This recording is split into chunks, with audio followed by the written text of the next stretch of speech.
হবে না। সে ব্যক্তি বুদ্ধিমান যে নিজের হিসাব নিজে নিয়ে নিল দুনিয়ায়।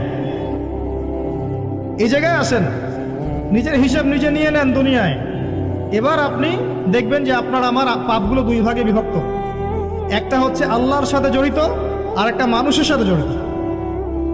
আল্লাহর সাথে যেগুলো জড়িত, ইনশাআল্লাহ 2 রাকাত নামাজ, অনলি 2 রাকাত নামাজ ওযু করে এসে মুখলেস ভাবে আদায় করে চোখের পানি ফেলে দিয়ে শেষ রাতে আল্লাহকে বলা, আল্লাহ আমি এই পাপ করেছি, আল্লাহ আমাকে মাফ করুন। আল্লাহ রাব্বুল আলামিনের জন্য এটা মুহূর্তের ব্যাপার, আপনার সমস্ত পাপকে আল্লাহ পাক নেকি দিয়ে পরিবর্তন করে দিবেন ইনশাআল্লাহ।